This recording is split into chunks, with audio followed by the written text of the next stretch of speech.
Hello, welcome back to another video. Now today I have nothing to show you. I don't have an unboxing. I don't have something to show you from my collection. I wanted to do something a little different because some news came out that I'm really excited about.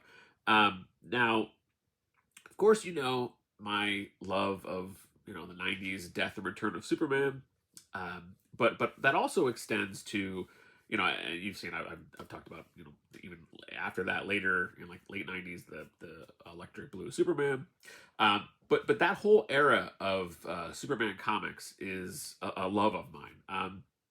It's the whole post crisis John Byrne relaunch era, all the way through after the Byrne stuff. Then kind of Jerry Ordway kind of took the reins for a good while, and those stories leading up to Death and Return to Superman, and then afterwards, that whole era is my absolute favorite era of Superman comics. Many have said that it's their favorite. And it's hard to say the best. That's obviously going to change person to person. But it's definitely my favorite. I just think they're really solid stories. What Byrne kind of started building, and then all throughout, that era, Metropolis was alive. Metropolis was a character in the stories, and it kind of elevated the status of a lot of the civilians in Metropolis. Perry White and his family, Bibbo Babowski, just Cat Grant. I'm not going to rattle them all off, but it gave context to Superman stories, and it wasn't just about Superman doing super things. It gave weight to the events, the consequences of, and how it affected everyone else in the city. So anyway, that's a lot of babbling to tell you why I'm doing this video. Yesterday, it was announced that they are doing a Superman: The Triangle Era Volume 1 Omnibus that is coming out in September. Now, the Triangle Era, I think I've talked about it before, but what it is, and I'll put some examples. There was because there were multiple Superman books at the time, and the story was actually a very connected story from issue to issue, not just there was Superman, Adventures of Superman, and Action Comics when the Triangle first started appearing on covers. Later on, they introduced Superman: The Man of Steel, and then then that gave them a fourth title, and there was a weekly Superman comic.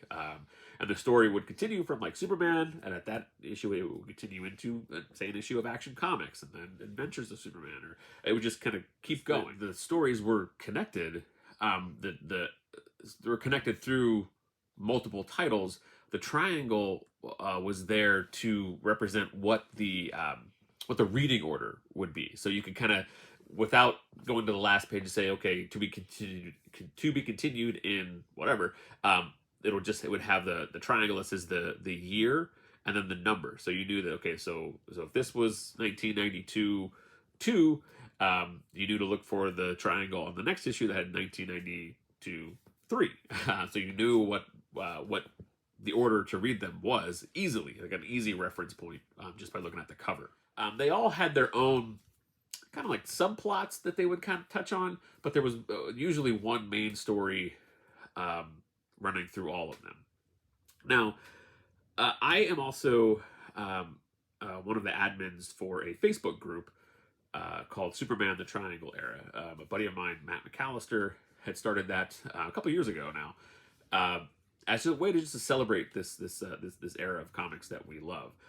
Now we say the Triangle Era because it's when the triangles appeared on the cover, but really it's that whole era. Mike Carlin, essentially it's the era of when Mike Carlin was the kind of the steward of the Superman comics. He was the editor for the Superman titles, and it goes all the way up to like 2001. It's like a 10-year time frame, a little longer than 10 years. But like in the 2001, He left and was promoted, and the tone of the books were just different. It wasn't wasn't my cup of tea at that point in time. So anyway, so we, as fans of that era, uh, there's never really been a collection uh, of these stories. DC has done. They released a lot of the John Byrne stuff, and they released that a series of trade paperbacks, and then they released an omnibus. Was I think Superman Exile and Other Stories. That was from when Jerry Ordway took over from John Byrne, and there's some great stories in that one. It's not a book that I picked up because it always felt somewhat like an island to me. Like I didn't have. I mean, maybe I should have started then, and then if you know if that book sold more, then maybe they would have kept going. But that's actually the point of this video. Um, Not to pressure anyone to spend money that they don't want to spend, or omnibus books aren't for everyone. But if this is something that you'd be interested in, it's important to pre-order it because that's the best way to show that the demand is there for this type of book. And the volume one covers, wrote them down here, Superman 49 to 64, Adventures of Superman 472 to 486, Action Comics 659 to 673, and Superman the Man of Steel 1 to 8. Now, if you're like me, and some of those issues might stand out as like the Man of Steel stuff, but that doesn't mean much. It's just a bunch of numbers. But this is just the beginning of when it starts right before the triangle started appearing on the cover. But if this does well, I would love to have multiple volumes on the bookshelf to kind of to show this to show my love of this era. So what I wanted to do is just talk about a little bit about what was in the book. Now, it's a good reminder for those that love the stories, as a reminder of what's actually in here. And also it's, I'll talk a little bit about some of the stories, and maybe somebody who's never read them might want to check them out. I'm not sure. So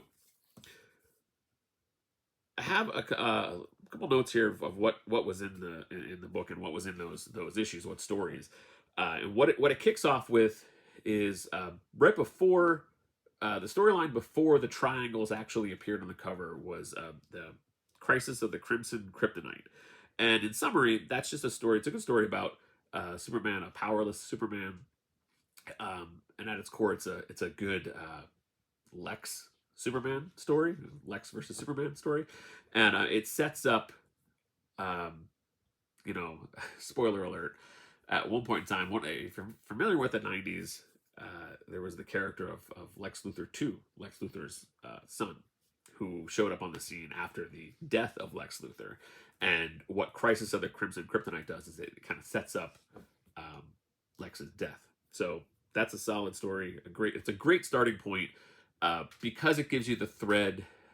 Because of Lex Luthor II was such a key character through the Triangle Era, especially Death and Return. I remember jumping on and not knowing who he really was, but this is a great setup to all of that. And then after that, the one of the main stories that I love, and it's one that I don't think gets the attention that it deserves because it's super fun. Now it's a time travel story, and I know not everyone loves time travel stories, Ruben, but I do. It's called Time and Time Again, where Superman kind of the introduction of the idea of the linear men, and later introduces Wave Rider, the character Wave Rider. But Superman gets flung back in time and then into the future, and then it just kind of keeps going back and forth. So that's a great story. There's some really great issues in that. Some fun dinosaur action. There's an issue where Superman's in Camelot. But yeah, super fun story. And then after that, another story that is kind of forgotten is it's called the Red Glass trilogy. And the best way to describe that is just it is a um, Superman fever dream story. I mean, it's so bizarre. Yeah, it's a fun read. It's like if Superman had a crazy fever dream, this would be that story. And then after that, they go into starts with that Man of Steel, kicks into gear, and with Man of Steel issue 1, that month, all of the issues were double-sized issues, and it tells the story of um, the debut of Eradicator in a humanoid form. Now, of course, Eradicator, huge part of Death and Return of Superman. So this sets that those stories set this up, as a humanoid character. So that's a good story to read. And then actually, yeah. So, side note, just noticed I my green nails. What is the protocol if your 6-year-old daughter paints your nails on St. Patrick's Day? What's the protocol on how long you keep them on there? I don't know. I don't want to like immediately take it off and then But Daddy, why did you take it off? But yeah, that explains my lovely green nails. Uh, where was I? Yeah, so Man of Steel, Eradicator. Then they introduce. There's a couple stories that introduce Lex Luthor the second, and another story. Then the last uh, kind of overarching story is called Blackout, and that is a story where Superman loses his memory, and that's a fun. I think it's like 4 or 5 issues storyline. And then it ends out with the omnibus closes out with a really, really great single story issue um, called Metropolis Mailbag. And that's just a great, I know I said great like 15 times there, but it sets up the idea that every year on Christmas, Superman goes to the post office where they store all these letters that are addressed to Superman. And he, it sets up the idea that he will go there and just read the letters and see if there's anything he can do to help. It's a good issue that talks about the limits of what Superman can and cannot do.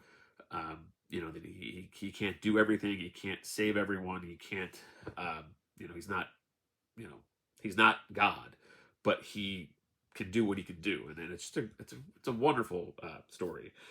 But yeah, so I'm very excited about this omnibus. And actually, one thing I didn't talk about, and there's some other kind of key, just key events in the lore of Superman.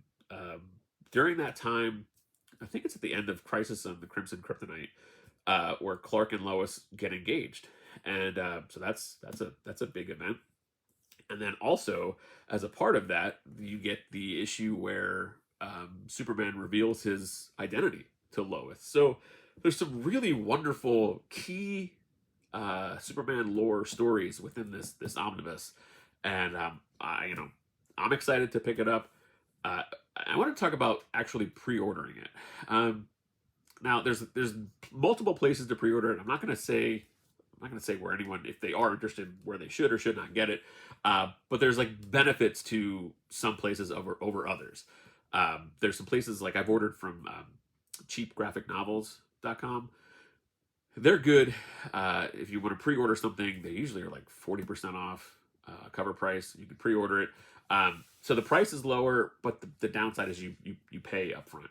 And other places like Amazon or Barnes and Noble or other places that you pay when it arrives, but you are typically paying a little bit more. Now you could also order from your comic shop, which would be ideal. But I realistically I understand that when you get into books that are this size, I think it's the cover price of $125. Ideally, it would be great to order from a comic shop, but realistically, we all want to try to spend as little as we can. So talk to your comic shop. Maybe they'll give you a discount. Talk about some shops may do that. If you pre-order through them and put like a deposit down, maybe you can get a better price than cover price. So I would reach out to them, see what might be possible. I'm gonna talk to. There's a new comic book shop that opened up nearby, so I'm gonna talk to them and see what if they do any kind of pre-order discount on books, or So we'll see. Because I'd love to actually support a comic shop to get something like this. But again, this is not this book won't be for everyone. An omnibus, and I'm not saying this will be the book that turns you into an omnibus collector. And like I've talked about before, with the books that I picked up, I really try to limit it to things that I would want on my shelf. But because this era of Superman stories is in my comics DNA, I will happily add this one to the collection. And it's a great, mentally, I like the idea of it being the Triangle Era Volume 1. Like it just, even if they only make two, or even if, I guess they would need to make at least two to make the Volume 1 make sense. But even if it was like, so I think it would be Volume 1, and then they could do a second volume, and then the next volume would actually be the Death and Return of Superman. So the second volume would be, without looking at, the issues, one of the main stories in that would be Panic in the Sky, which is that's an awesome Superman Brainiac story. So yeah, so if we can get the first one done, which I would imagine they need to show the interest, which I think will be there. The interest in the '90s comics is coming back. The '90s gets so much crap from so many people, but now some of it's very warranted. Not everything in the '90s has held up well. I'm a big fan of, I don't talk about it as much because I don't collect as much stuff related to them. But X-Men, Spider-Man. I was really into Spider-Man 2099. That was awesome. But some of that stuff, stories don't hold up as well. I tried to go back and read some of the X-Men stuff that I loved. Now the X-Men series of the Jim Lee stuff, that I really enjoy, and that I think holds up. But some of the other stuff, it's rough, and even like, I don't know, like even the art, which it's so '90s. So the Superman stuff in the '90s. Now there are elements of it that are very '90s. Like the Hunter Prey costume, which I love, but there is a certain timeless aspect to the stories, especially the stuff that's pre Death of Superman. Once he got the long hair, there was some more changeover in artists, and it had some '90s more '90s feel to it. But like I said, the stuff before that definitely has a timeless Superman feel to it. So I don't know where I was going with that, but the idea that having, the fact that the Superman stuff, it holds up. Like the stories hold up as well as the art does, and that's not always the case. Like sometimes the art is great, but the stories don't hold up. But in this case, I really truly feel like the art and the stories are as great of a read today as they were then. And I've actually gotten more out of them. I've revisited a lot of the stories through the DC Universe Infinite, whatever the digital like subscription service is, whatever it's called. And actually, that's another good point. So for whatever reason, on the app, some of these issues they don't have them. Like I remember there specifically being a 6-issue span of Action Comics, which was not on the app. Like you can't read them, and they're part of the Time and Time Again story. So that makes no sense whatsoever. So now to be able to have all of those issues in this omnibus is great. I'm definitely looking forward to that. So yeah, that's my 20-minute ramble on why I am excited about the new book that's coming out in September. Yeah, and again, this isn't really designed to persuade anyone to buy it or not buy it. But I will say, if you are interested, I'll say it one last time. I think I already said it, but if you are interested, I would strongly recommend pre-ordering it, because it's the best way to show that the interest and the demand is there. And if the pre-order numbers for volume 1 are solid, then they can kind of start getting to work on volume 2. So yeah, that's yeah, now I think we're right around 20 minutes. So I think that's enough of my rambling. Oh, actually, you know what? Right before I sat down to record this one, I wanted to get this one out, just as a little teaser. FedEx pulled up right as I was going to sit down to record this video. So I have some more art, so that will be coming soon. I'll probably post it. I'll probably record it tomorrow and post it sometime next week. So yeah, so thank you for watching this one, and I'll see you soon.